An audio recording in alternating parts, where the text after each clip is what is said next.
Welcome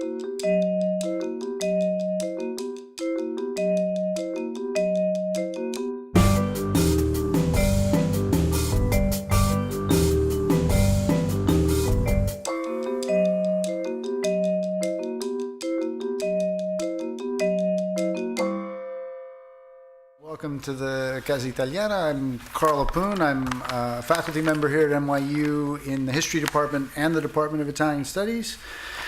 I'm also here today in my role as director of the Medieval and Renaissance Center. This talk, which is kindly co-sponsored by the Casa, is part of the Medieval and Renaissance Center's annual Distinguished Lecture Series. And if you're not on our mailing list and you want to see what great lectures we're offering, just send an email to mark.center and we will put you on the distribution list. For those of you who are here because of Mark rather than because of Casa Italiana, I just want to make two very brief announcements. One is that our next talk in the series from Chris Baswell at Barnard is coming up in 2 weeks. He'll be talking about a topic about disability in the Middle Ages. And in April, we have our annual conference, the theme of which, for people interested in Renaissance Italy, is near and dear in a terrible way to their hearts, which is the plague, or Worlds That Plague Made. And that conference is April 13th and 14th, and we have a great roster of speakers for that. Including two really distinguished historians of medicine, and Anne Carmichael and Susan Jones. But tonight we're here to hear Nicholas Scott Baker, who is senior lecturer in the history department at Macquarie University in Sydney, Australia.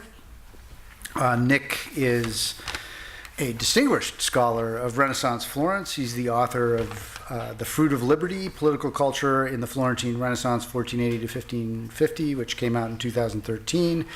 And he's the co-editor with Brian Maxon of After Civic Humanism, Learning and Politics in Renaissance Italy, which came out in 2015.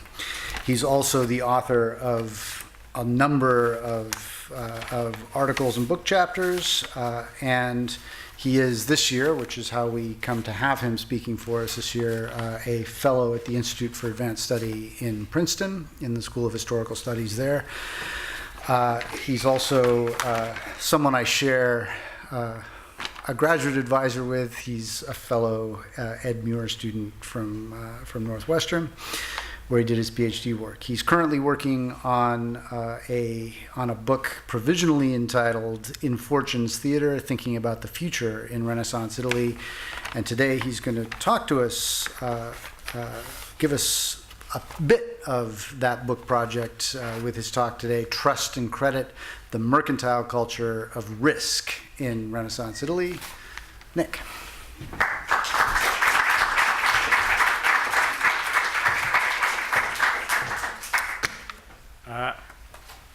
Thank you, Carl, and thank you for the invitation and for the opportunity to speak here this evening. So, trust and credit, the mercantile culture of risk in Renaissance Italy. On the 2nd of February, 1555, the Florentine merchant Simone di Simone Botti wrote to his compatriot Tommaso Guadagni in Lyon. Botti, noting the reformation of Guadagni's company under a new name, thanked him for the offer of continued commercial services and concluded, "Whenever the occasions arise to avail myself of them, I shall do so with that trust that I always had in the past." Now, the letter provides no details of the context, and I have not been able to trace them myself, but it's likely that Guadagni had to refound his company after an earlier failure. The middle years of the 16th century witnessed many commercial collapses in Lyon and elsewhere in Europe. Botti's deliberate promise to exercise the same trust that he had had in Guadagni in the past would seem to fit this supposition, representing an explicit assurance of continuing faith, despite earlier circumstances.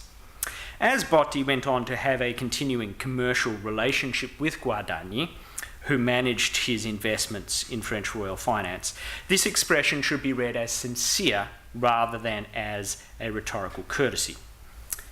As this one brief exchange illustrates, trust was integral to the operation of commerce in the early modern world. Filaments of faith bound together mercantile networks across miles and jurisdictions. This evening I want to consider moments when this trust broke down, when it was apparently betrayed or misplaced. By examining occasions when things went wrong, we can gain a better measure of how Italian merchants understood, experienced, and articulated trust in the Renaissance marketplace in the first place.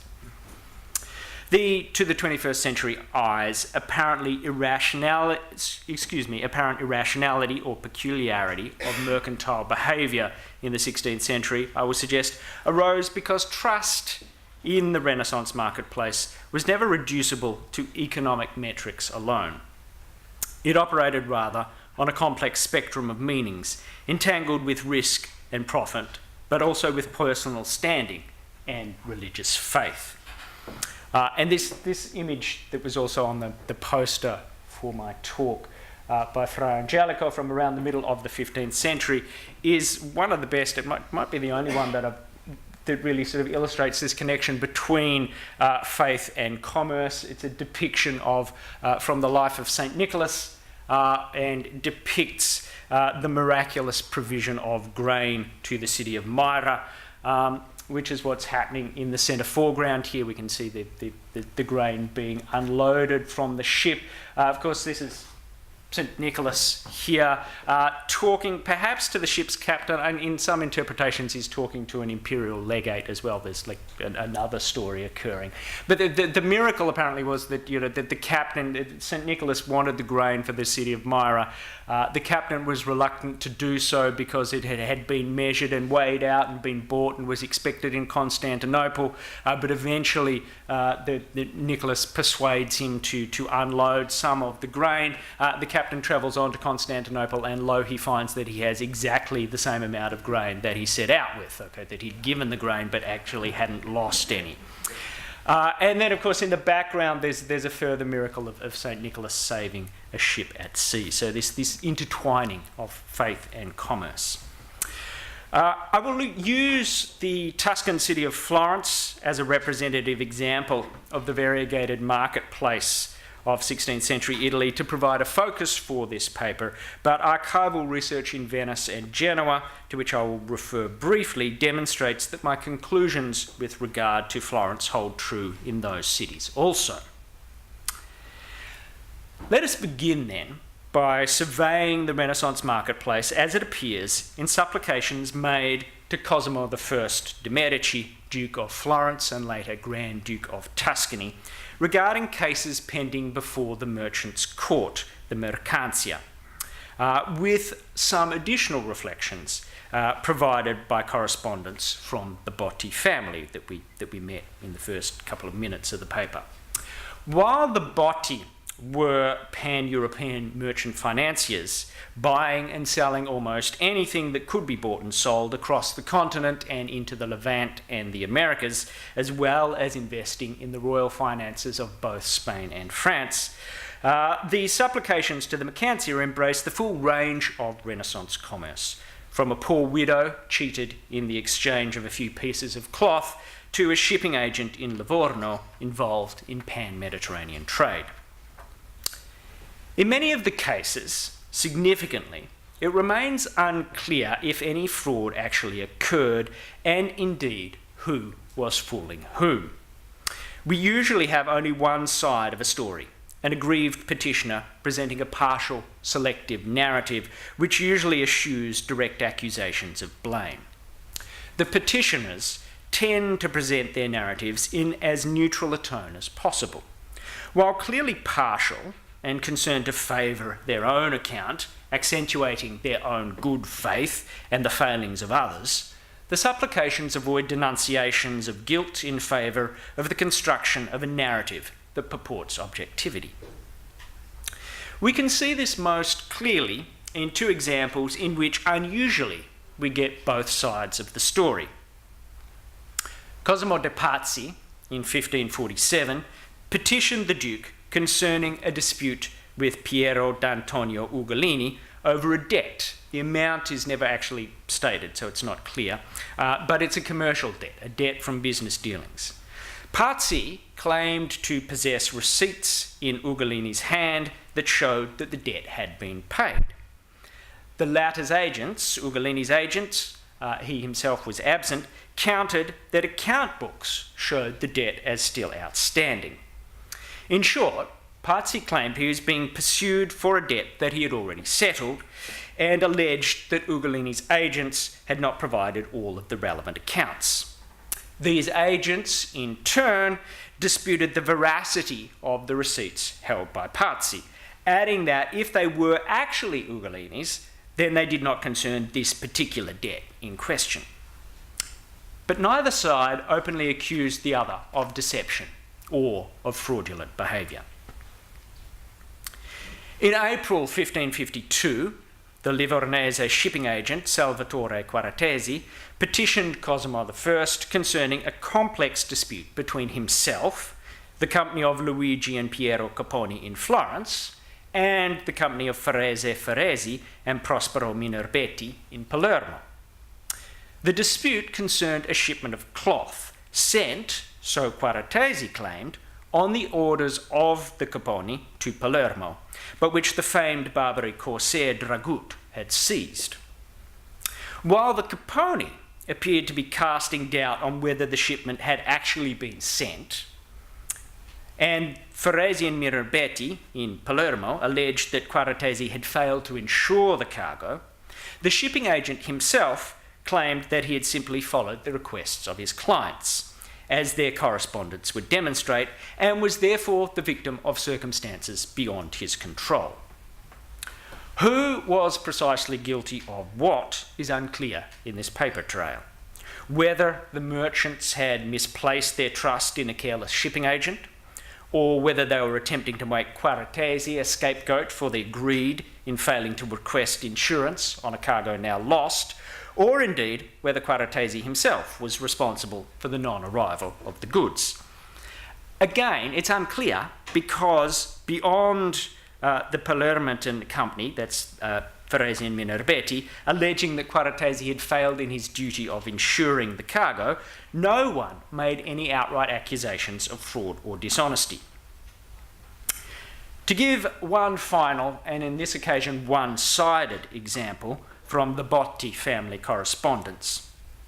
On the 20th of March 1554, Giovan Battista Botti wrote what, by the standards of the Mercantile correspondence I have read, was a very strongly worded letter to the Giunti and Antinori company in Valladolid concerning a delayed transaction. Botti was moving 3,000 ducats through accounts held by the Salviati in Rome and the Antinori in Lyon. A ducat is a gold coin that around the middle of the 15th century would buy the labour of an unskilled worker for about 12 days. Okay, so it's 12 days, salary for an unskilled labour. So 3,000 is a substantial amount of money. It's, years and years of work for an unskilled labourer. So he's trying to move 3,000 ducats through held by the Salviati in Rome and the Antinori in Lyon.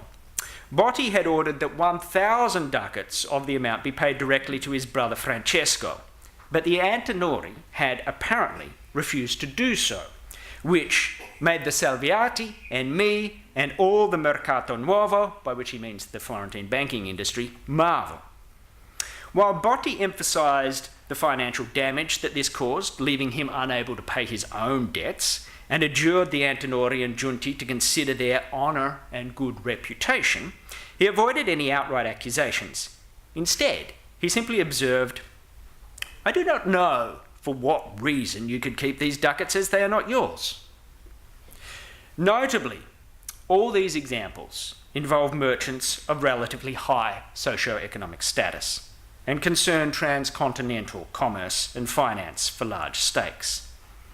At the other end of the social and economic scale, petitions did sometimes include outright accusations.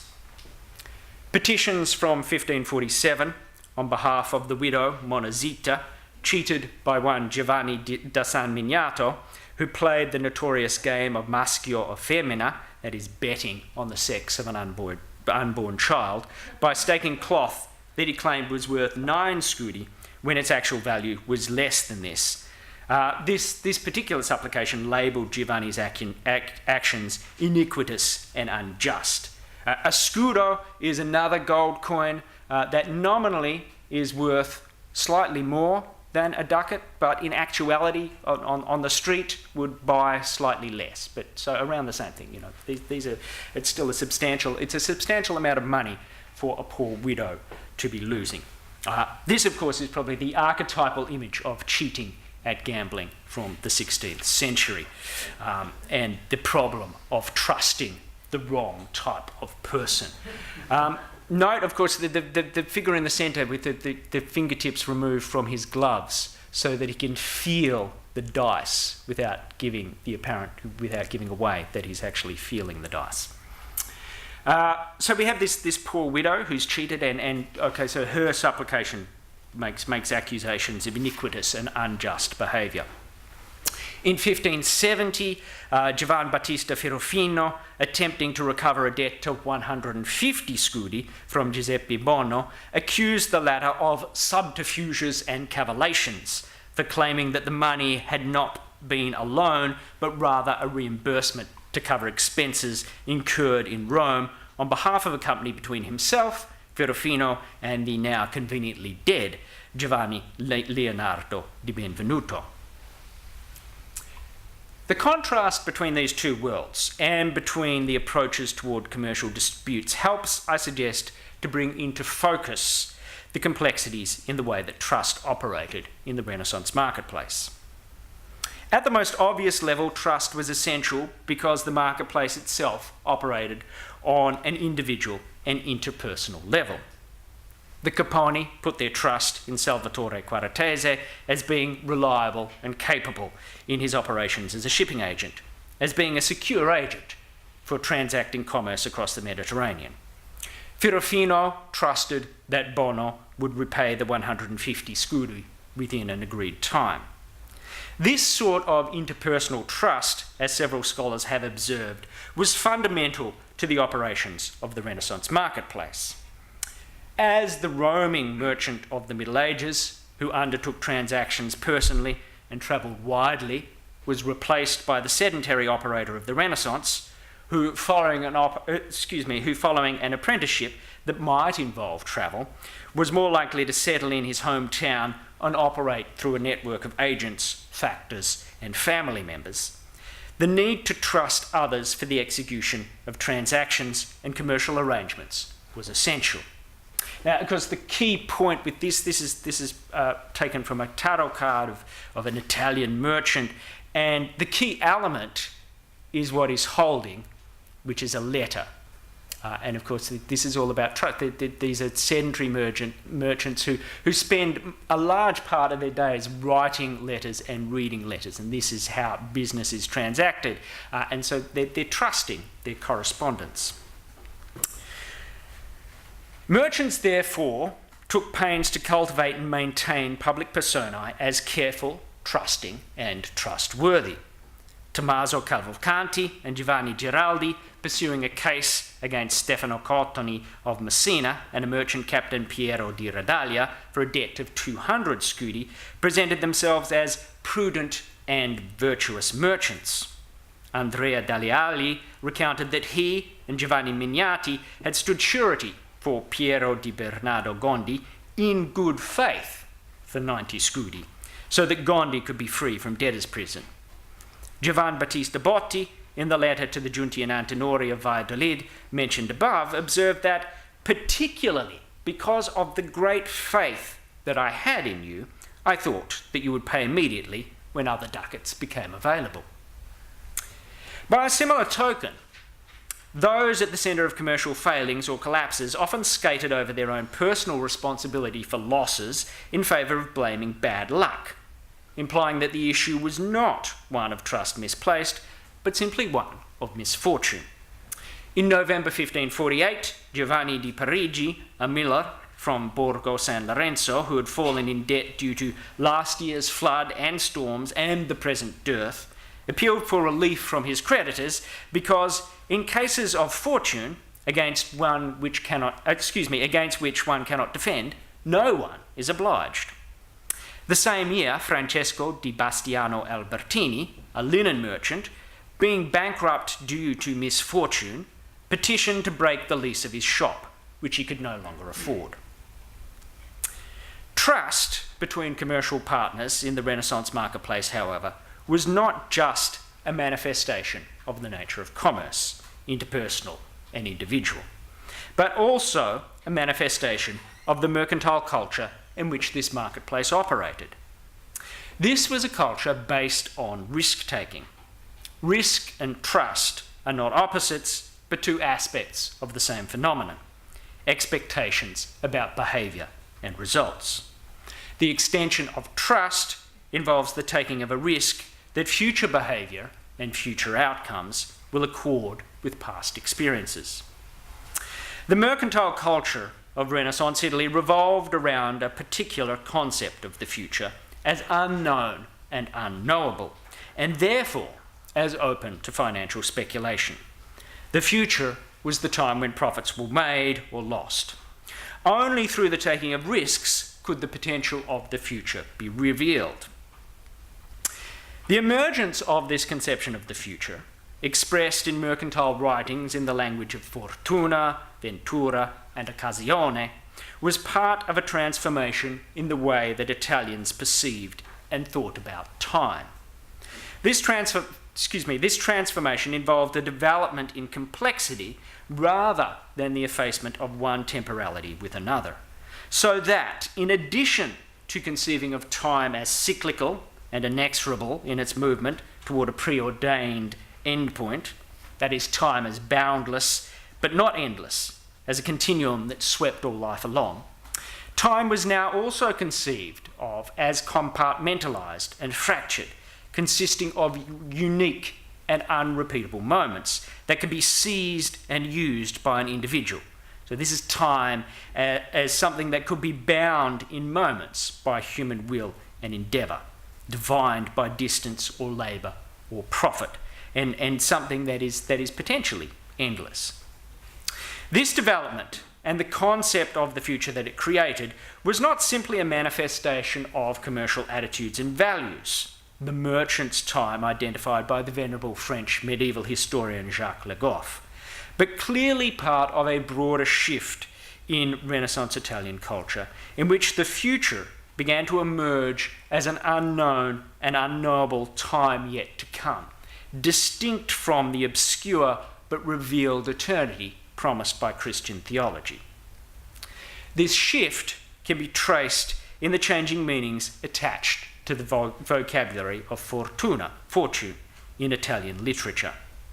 From a transcendent force associated with providence and so operating as an agent of divine will to contribute to the moral education of humanity by teaching the true value of earthly goods and success, fortuna, by the late 15th century, had begun instead to appear increasingly as an allegorical explanation for the instability and mutability of human life and affairs, for the, to mortal vision and understanding, inexplicable and unseen causes of events. It referred to the future as the unknown and unknowable time yet to come. The precise impetus for this shift remains unclear. The social and political turmoil that accompanied and followed the French invasion of the Italian peninsula in 1494 has assumed pivotal importance in some interpretations. More recently, the role of the rediscovery and dissemination of Lucretius's De Rerum Natura has been highlighted. Whatever its origin, this shift can be tracked with clarity. An older moralised vision of Fortuna, inherited from Boethius, closely identified the Roman goddess with providence, making her an agent of divine will and a crucial force in the moral education of humanity, teaching the value of material goods as opposed to eternal rewards. The blows and the assaults of Fortuna were to be endured and could best be avoided by stripping oneself of desire for the earthly rewards, fame, wealth, power, titles, that she distributed randomly and then removed suddenly.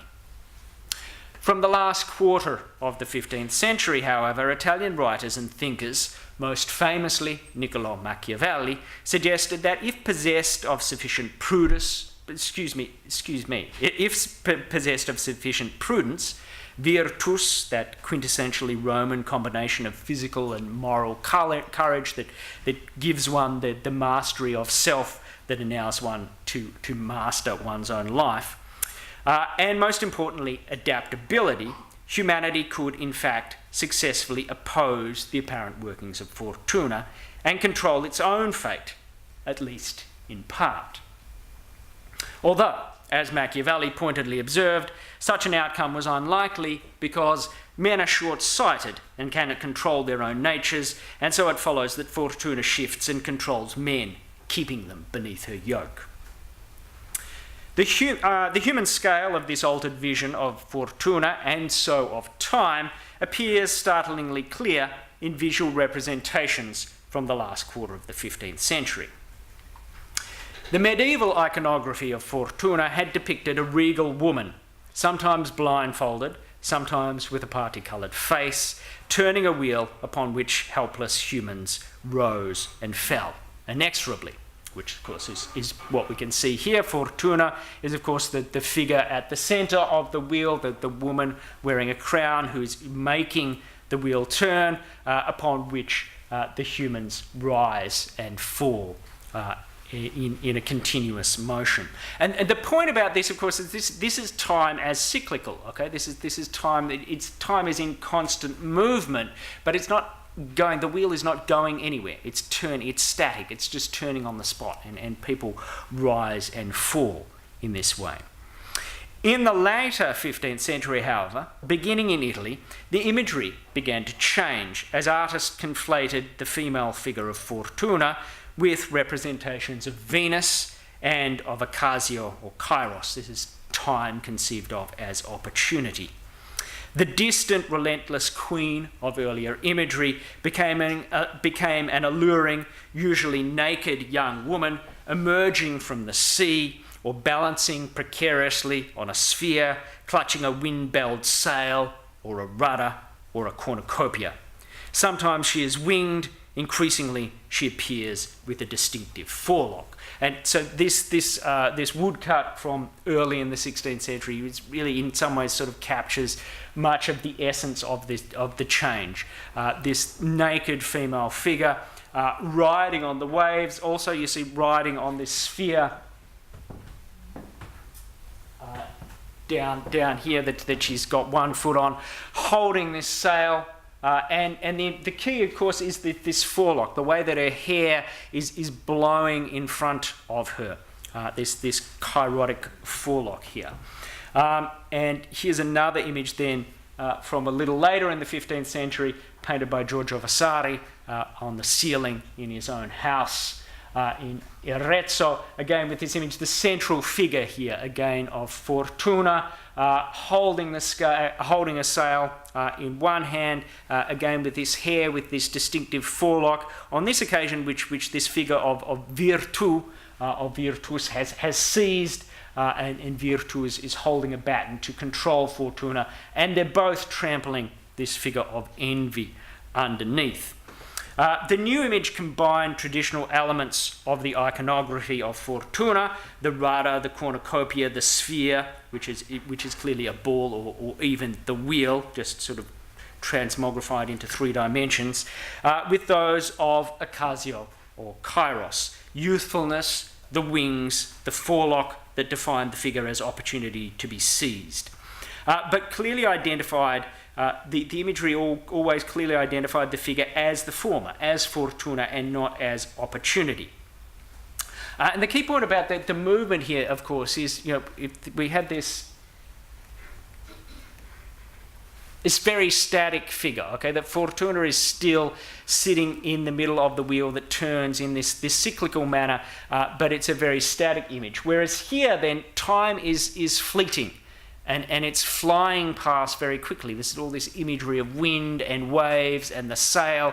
And the point about the forelock, of course, is that you have to seize opportunity as she is coming up to you, because if she gets past, it's too late. That you can't grab her by the back of the head. There's no hair at the back of her head. You've got to see the opportunity coming and grab it, as Virtu has done here, as she approaches, and that's how you can seize the opportunity. Now, neither individual iconographic tradition disappeared. Okay, Fortuna and her wheel doesn't disappear, but this new hybrid image is the image that dominates. The language and imagery of Fortuna then came to express recognition of the unknown and unknowable future. It articulated an awareness of the inescapable variability and instability of human experience, of the multiple potentials of tomorrow, both good and ill. It remained a moral allegory, but in the mercantile culture of Renaissance Italy from the late 15th century, it increasingly bore the weight of lessons about opportunity to be seized or opportunity to be missed.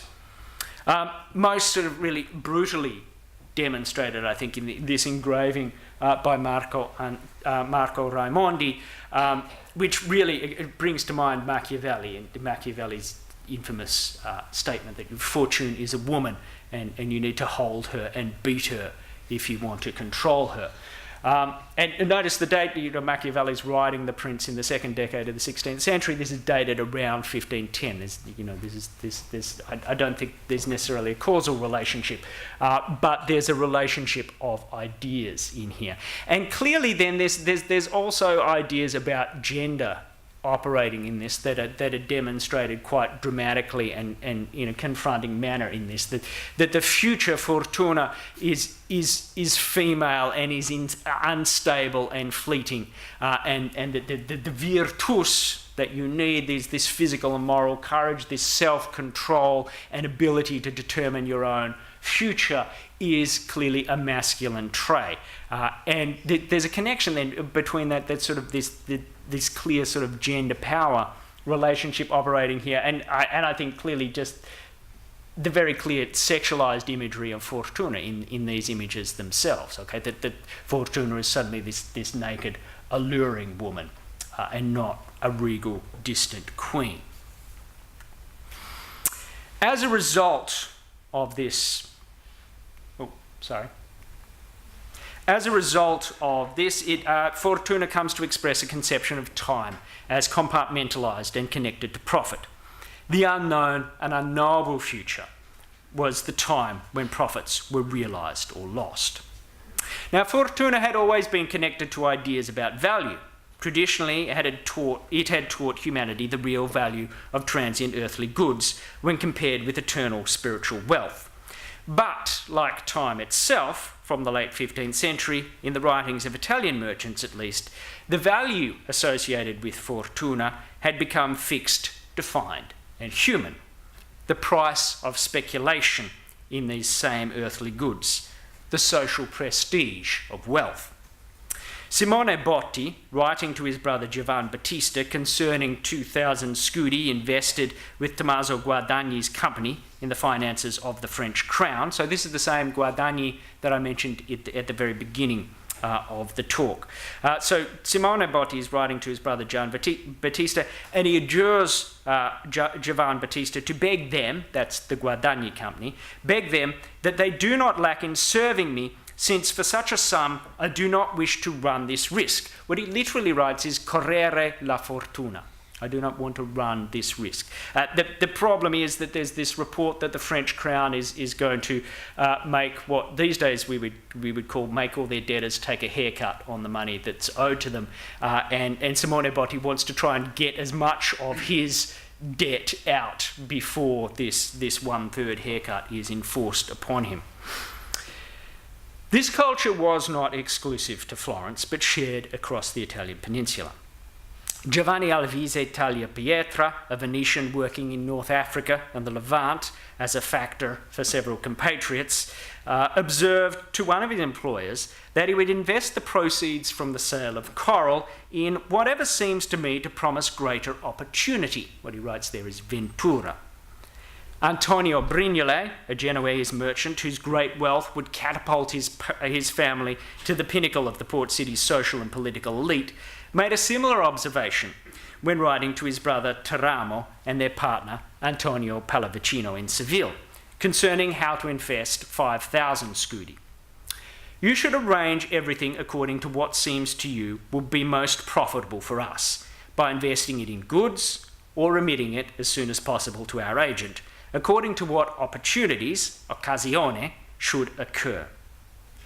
Merchants, therefore, had to become experts in the assessment of prices, of value, and of risk. They developed sophisticated probabilistic reasoning to calculate and weigh the potential profits and losses of any particular venture. In addition to trusting agents, factors, and partners, merchants also trusted their own ability to assess values and prices, and so judge the extent to which any risk on a future outcome was worth taking. Giovan Battista Botti, writing to the Rucellai Company in Rome in July and August 1552, concerning the reinvestment of profits made from exchange speculation at the fair of Medina de Rio Seco, which is one of the Iberian centres for the distribution of American silver, provided precise and detailed instructions about what was to occur. That this little network diagram here attempts to map out the various connections between the way Botti is thinking. So he writes, if they could get 502 maravedis per ducato in Seville, then Rucellai should remit the sum to Giovan Battista's brother Jacopo there. The maravedi is a silver Spanish coin of account. So if they can get 502 maravedis per ducat in Seville, then send the money there. If not, then the money should be remitted to the Affaitaidi, who are a merchant family of Cremonese origin, at 500 maravedis per ducat for reinvestment at Medina de Rio Seco. If neither price could be obtained in either location, then the sum should be remitted to the Guadagni, again, the same Guadagni firm whom we've already met, for speculation at the August fair in Lyon, for the price will run the market. Okay, so we'll see what we can actually make on the money there. So Botti's in Florence, writing to the Rucellai in Rome about money from Medina de Rio Seco that might be sent to Seville, or might be sent back to Medina de Rio Seco, or might be sent to Lyon. And so this incredible network. And so he's calculating prices and values in 3 different places at once to work out what the best risk to take is and what the best value he can get is. In this one letter, Botti combines trust of agents and business partners who were not kin with trust in his own ability to calculate values and assess the risks of several potential future opportunities. Trust, risk, and profit existed inseparably as part of a broader culture. The taking of a risk, the extension of trust, was necessary for the achievement of profit. By cultivating trust, merchants cultivated profits. So, in such a culture, trans-European merchants such as the Botti and the Caponi and the shipping agent Quaratesi preferred not to break relationships outright, even when it appeared that their trust had been abused or misplaced, because they had more to lose than the sum involved in any particular dispute. A complete rupture in any relationship would close off future profits as well as those immediately at stake. The studied neutrality of the supplications to Cosimo I derived from a desire to avoid an inseparable breach between contesting parties, which might result from outright and unambiguous denunciations of wrongdoing. By crafting the narrative of the supplication in an apparently neutral manner, the petitioners could leave open the option for face-saving compromises. In this way, the relationship between the parties could potentially be revived or repaired. In contrast, for petitioners such as Monazita, of lower socio-economic status and lower commercial profiles and activity, such petitioners had less to lose from severing future relationships with the individuals with whom they had conflicts. In many cases, such as that of Monazita, there was no future potential to be risked, just the immediate and significant costs of the fraud or dispute. But the relative equanimity with which most petitioners outline their complaints also reveals something of the more profound resonance of trust in Renaissance society. The language of trust was the language of faith. Italian does not distinguish between faith and trust in the way English does. The same word serves for both meanings. When Simone Botti, in the letter I cited at the beginning of this paper, expressed his continuing confidence in Tommaso Guadagni, the word he used was fiducia. Andrea Dagliali and Giovan Battista Botti both spoke of the fede that they had in their business partners. Even when they relied on human institutions and processes, such as the Mercantile and written records, such as receipts and account books, to resolve disputes and breaches of trust, they did so in terms of belief. The supplications to Cosimo I all express, usually implicitly, faith in the processes of the court to reach a resolution. But on occasion, this undercurrent surfaced, such as in the petition of the Anconan ship's captain, Piero Picco, involved in a dispute over lost velvet with the Florentine underwriters of the cargo's insurance, who wrote, "With faith he has thrown himself at the feet of your excellency." Religious belief, Christian morality, personal reputation, and commercial relationships all operated with the same lexicon of fidare, to trust, to have faith, and credere, to believe. Credito, a derivation of credere, had a dual meaning of personal and financial worth in Renaissance Italy. One could acquire credit with God, with business partners, or with one's bankers. In the Detti Piacevoli, Angelo Poliziano relates an anecdote in which Cosimo I's namesake and great-great-great-grandfather, the immensely wealthy banker and statesman Cosimo il Vecchio, observes, "The greatest treasure merchants possess is faith, and the more faith a merchant has, the richer he is." I would suggest that the transactional nature of this representation of a relationship with the divine, of a representation of prayer and the granting of the prayer, the distribution of grace, is neither accidental nor coincidental, but represents the intricate linguistic and mental connections that existed in Renaissance Italy between religion and the marketplace. Okay, there's a transaction occurring here between the petitioners to the Virgin, who then speaks to her Son, who then speaks to God the Father, who then sends down the Holy Spirit to grant whatever the petition is. This is a transactional relationship, and it's not imagined in this way coincidentally.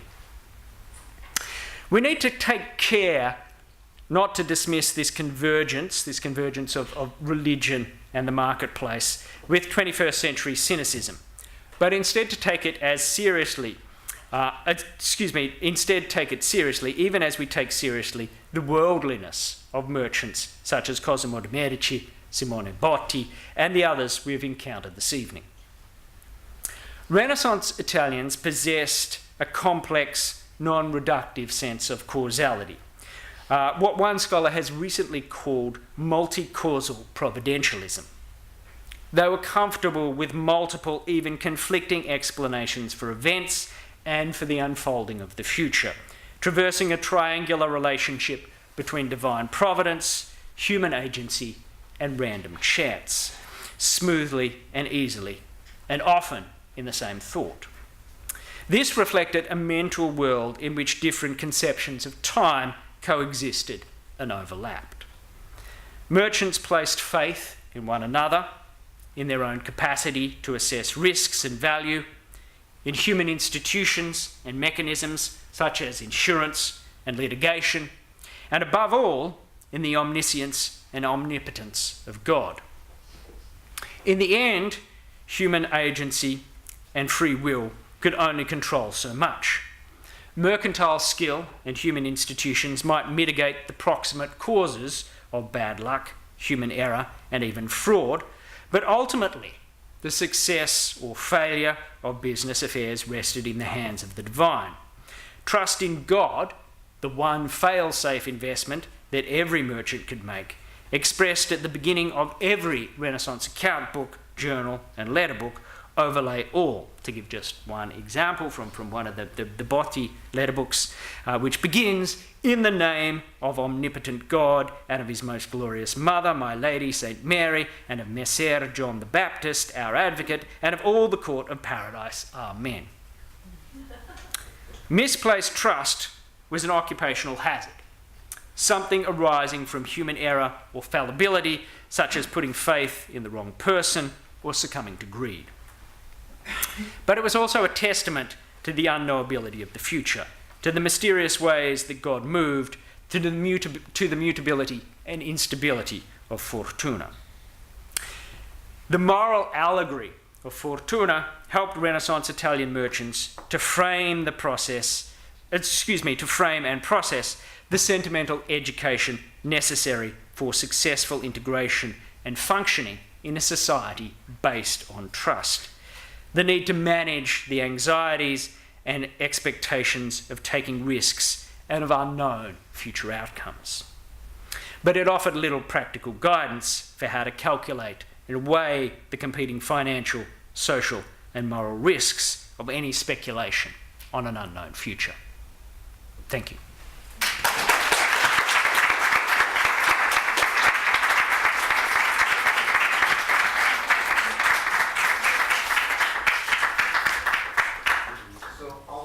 Handle his own questions, and then I'll call a stop to it when the time begins. Sure. Is that Yeah, that's fine.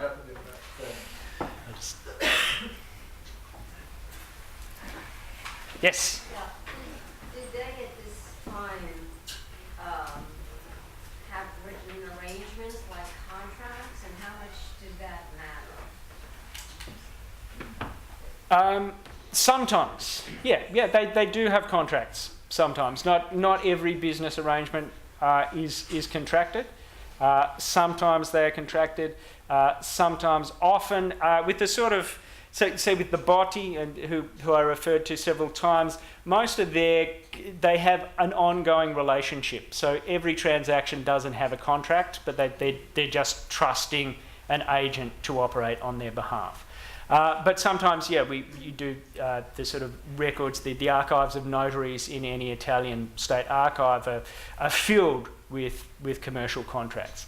And they can be produced in court. I mean, there are references in the paper more to letters and receipts, but this sort of, the paper trail matters. So if you have a contract that you can produce in court, you have perhaps a better chance of trying to enforce it. Like any contract. What's the cliche? Contracts are made to be broken. They draw them up. It doesn't mean they're held to. Now I think here in the middle, and then down the front, and there might have been another one. Yeah. Hi. Yes. I have one curiosity is about the text the quotation from Cosimo il Vecchio. The original text says fede. Faith? Yes. In the original is fede, not credit. Yeah, I said. Curiosity because it's Yeah, I think that's it. Yeah, the greatest treasure that merchants possess is faith. Fede. Yeah. And in the original it's fede. Yeah. The word. Yeah. Yes. Yeah. Thank you. That's it. Actually, I had another Okay. question about the insurance contracts. Yeah. Because as far as I know, even before the 16th century, they start existing contracts in view of to foresee future risks. And I was wondering whether also in this kind of trust there was an institutionalization in terms of some liabilities and something included in some forms of contract that would protect in case of their bankruptcy, creditors, or that's not. Insurance, the earliest insurance contracts we have are from about the 14th century, but they tend to be little more than effectively bets on whether a ship will arrive or not. Exactly by this period, by the later 15th century, there's quite a sophisticated insurance industry starting to develop, which is based, as I said, on probabilistic reasoning, but it's not statistical. Okay, there are no actuaries doing this stuff. It's sort of based on how long the voyage is it winter, is it a good sailing season, is there a war going on, is the ship going somewhere where there are likely to be pirates operating, and weighing all of those sort of risks. But it's only maritime insurance, and then a little later we get life insurance developing. But again, when it begins, it's basically just people betting on how long they're going to live. So all of this stuff sort of starts off as gambling, and evolves. And yeah, maybe it doesn't evolve at all, but evolves into something a little. Evolves into something a little more sophisticated with probabilistic reasoning behind it, but not statistical reasoning that we would recognise. Yes, Daniel. Yeah, I had a question about the Mercantile. That was a merchant court, and did they actually resolve disputes, or did they just present each side and they recorded and nothing was done, or were things actually, in other words, were there actual judgments pronounced? There are judgments pronounced, yes. And certainly by the 16th century, the reason why these supplications exist, that when there's a duke in Florence, then you can ask the duke to intervene directly in the case, which he doesn't always. But what's noticeable again is, I mean, as I was talking about, this sort of neutrality, or this attempt not to break the relationship even in petitioning the court, means that a lot of cases are resolved outside of the court. Even taking the case to court is part of an ongoing negotiation, and you're not necessarily going to rely upon a court settlement to reach an agreement. That's just one step in the process. But yeah, if need be, the court will make a decision.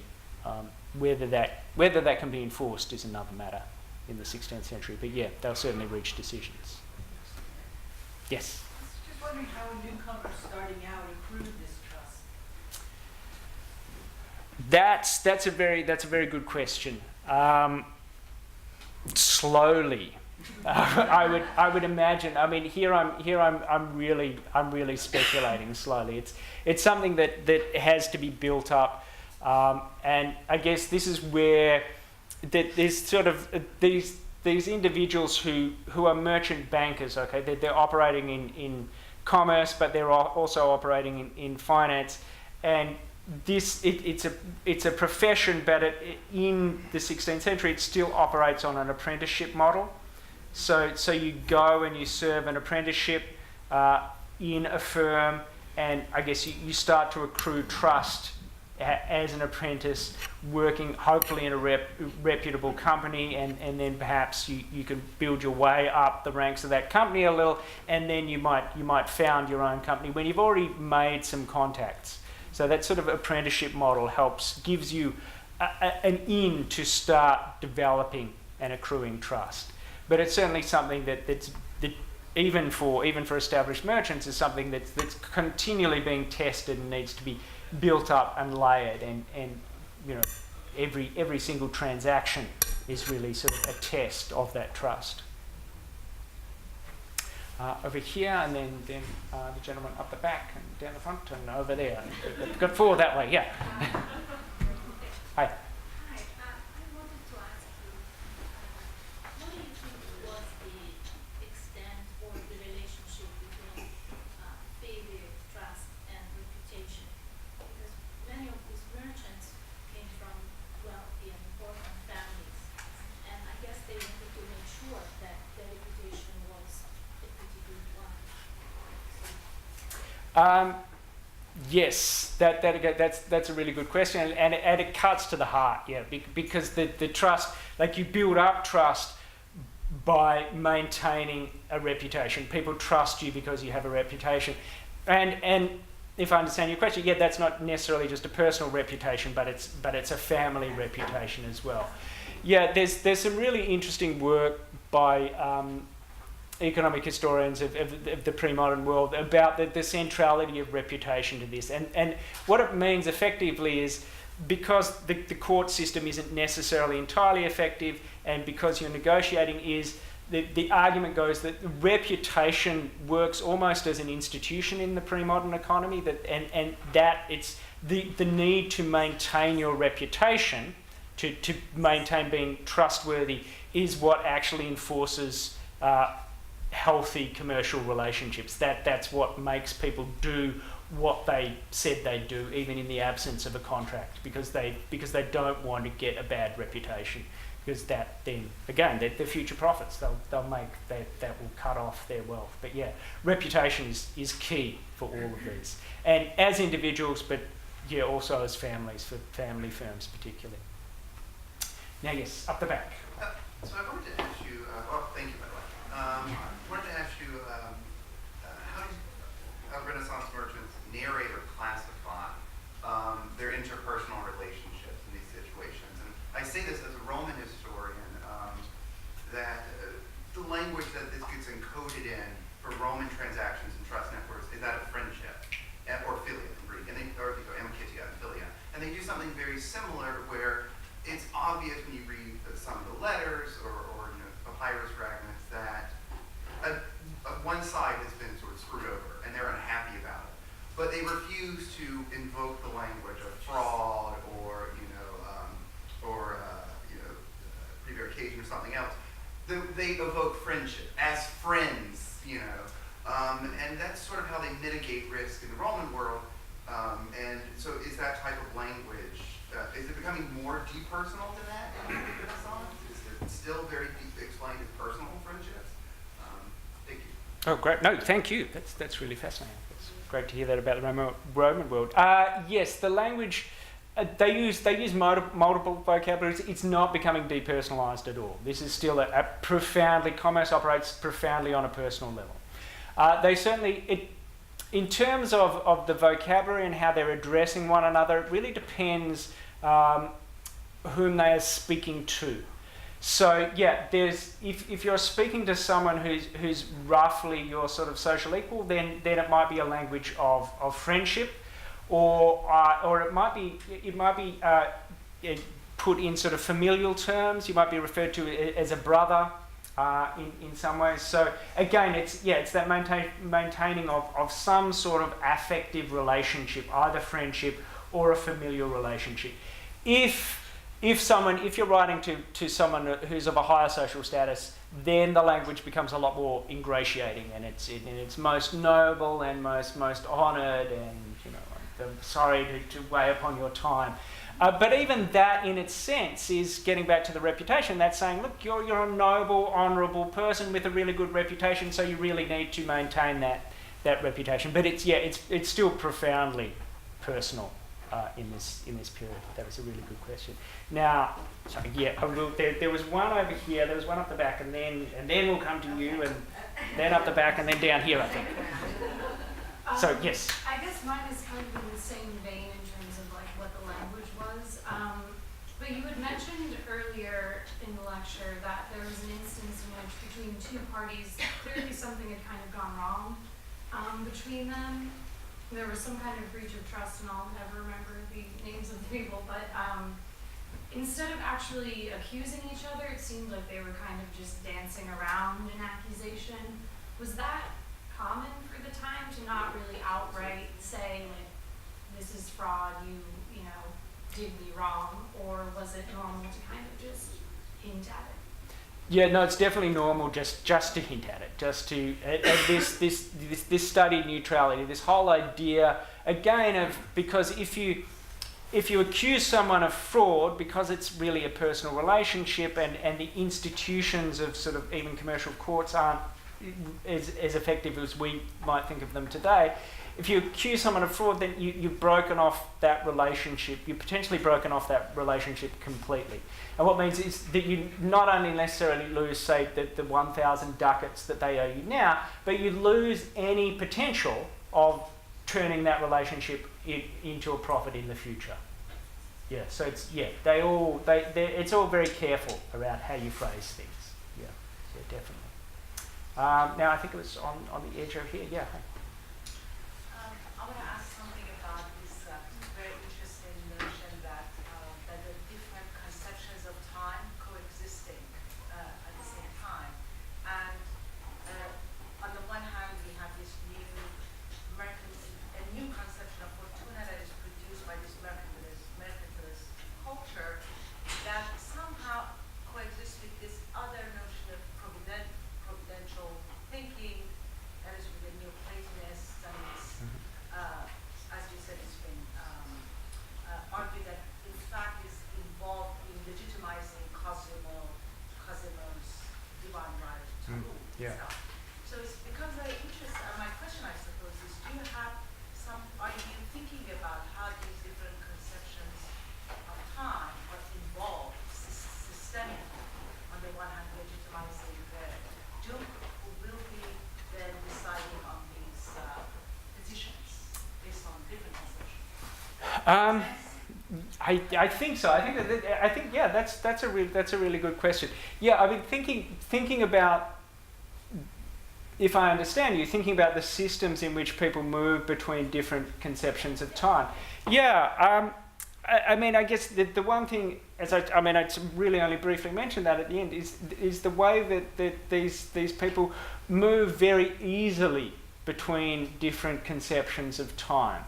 And so, I mean, one of the clearest examples of this is that merchants, and there's a maritime insurance industry, and so if you're shipping spices from the Levant to Venice, then you'll take out insurance on that cargo, and you'll write letters about that. But within the letters, you'll also say that, well, let's pray to God that the ship arrives. And so there's this very easy movement, and I guess what I'm still thinking about in terms of that relationship in a system is how we think about that rhetorically. To what extent is, someone asked me a question similar to this a couple of weeks ago, to what extent is that, oh, let's pray to God that the ship arrives, rhetorical sort of genuflection, and to what extent is it seriously thinking about time in a sort of a level of providentialism that ultimately what will happen will be determined by God's will.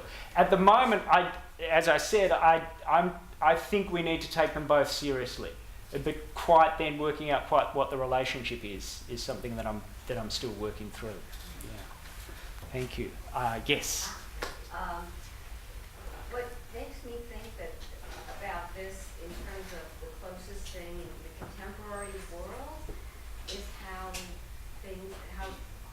dealings go on in the diamond district. Because it's so personal, and you're dealing with goods, flower grain fabrics, you're dealing with stones and things, and this level of just trust among these people who do this. Because if one person does something disreputable, everyone else knows it, and he's finished. So it just brought that to mind, the closest contemporary thing. Okay, Did you yeah. see that? That's not something that I've looked at, but thank you for bringing it up. But certainly I'll see what I can find around that. Yeah, I'm sure there are still industries and commercial relationships that operate on a similar sort of basis of personal trust and exchanges. And they're mostly family businesses. Yeah. And they're close to faith a lot of times. Yeah. Yeah, no, thank you. That's an interesting idea. Something I'll look into a little more. Now, I can't remember where. I think yes, you definitely. There was another one, and then we'll come up to you, Sarah, and over here. I thought there was another one up the back, but. Okay. Thank you so much for a very interesting talk and beautiful visuals. I really enjoyed that a lot. Thank you. So, have you come across explaining that their reputation is being damaged, or one family damaging the reputation of the other. Not directly in the court, but are there actual letters or maybe something where someone feels that their reputation is very, very directly affected? Yes, there are. Now, I'm not sure if this is what you're thinking of, but the best example I can think of that is we do have some wonderful letters from a Genoese merchant whose son is in Sicily, working in the family business, and giving the family a bad name. He's a young man. He's away from home. He's having a good time, and we have these wonderful letters from the father. Writing to, not necessarily to his son, to his agent in Messina, and saying, you need to get him back under control. This is my reputation. This is the family reputation. This is our commercial reputation. So it's something that they're definitely aware of. Yeah. Yes. I was most interested, I'm trying to talk in general, but this idea that these merchants at least presented themselves as very godly. So that was clearly part of their appearance, and maybe it was true. But then we think of, use the name Machiavelli, we think of business becoming more Machiavellian. So when did that transformation occur in this period? Did business become more cutthroat in the modern sense, or is that just a very modern perception of, and business remained that way for a long time as it had been? That's a really interesting question. I would say to a certain extent, business had always been what we might call Machiavellian. I mean, they're always acting out of self-interest. I mean, I think the distinction is, and this is where the question of reputation and trust really matters, that in this period of time particularly, and I think it continues through the 17th and probably still into the 18th century, their self-interest isn't just about profit, because their self-interest is in protecting their reputation and their name, and that the only way that they have to maximise the profit, and particularly their potential future profit, is by maintaining their reputation. But they're all I mean, and this is where it gets complicated. They're all self-interested economic actors. I don't think we should for a moment doubt that they're not out to make as much money as they can for themselves. Even as they are very seriously professing their faith, and even as they are operating in a system that requires them to cultivate trust and develop a good reputation. So, yeah, I think business has always been cutthroat. It depends on how the culture works to limit that, I think is the real issue. Yes, up the back and down here. Yeah. Yes, thank you. My question is, to what extent are these families able to function independently of the local political structures? Because most of these families, as far as I understand it, had much broader horizons than the political structures, local political structures. Was there also a certain extent of trust between, or agreements between the dukes and so on?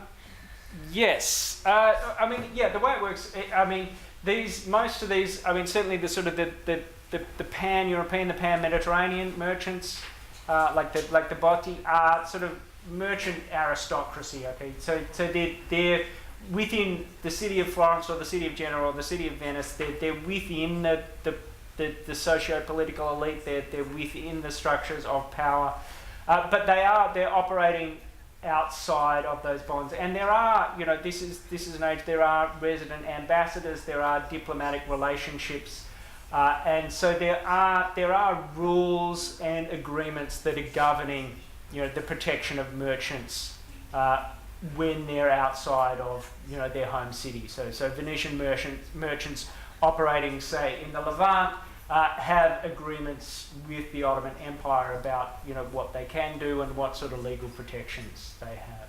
So yeah, they're operating in a sort of what we would call an international network as well. Yes. How are we going for time? Two more. Two more. I think here and maybe there. Yeah. I was wondering if one possible tool to build and maintain relationship of trust among families of merchants was through interlinking marriages. So marriages among different families of merchants. Yes, definitely. There's definitely we can clearly see the ways in which these merchant families, say the Botti who I mentioned on several occasions, one of the brothers travels and basically emigrates to Seville and lives there, and so he marries into a powerful. It's not Castilian, it's a Catalan merchant family. So he gets himself into a commercial network there and another network of trust there. But certainly, marriage, making a family relationship is one way to try to cement trust. Yes. Well, actually, I think this gentleman here did have his hand up earlier.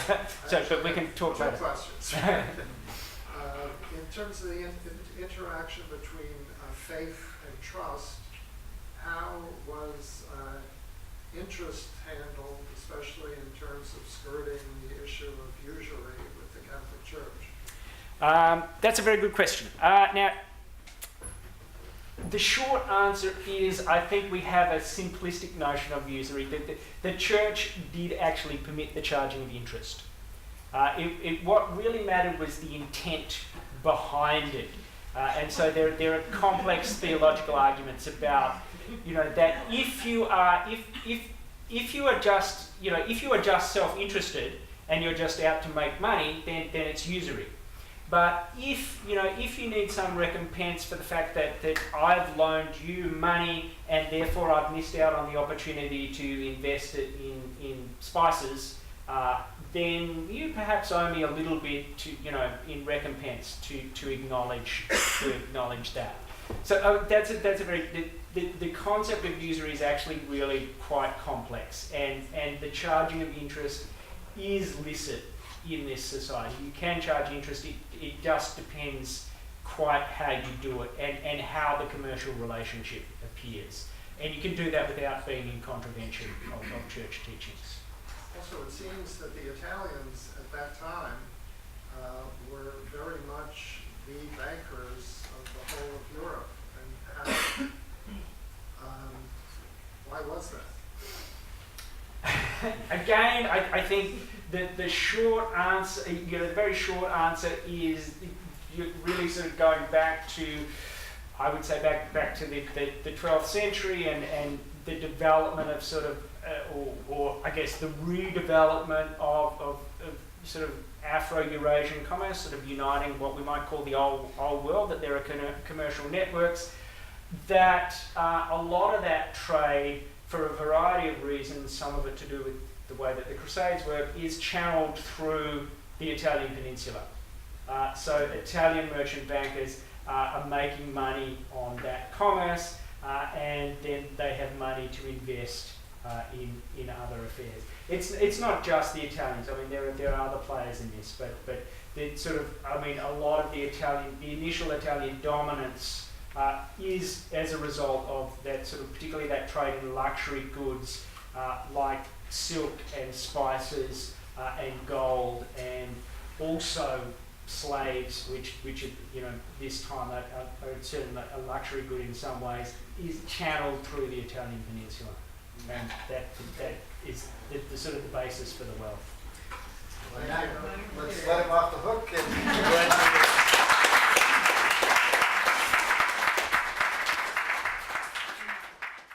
And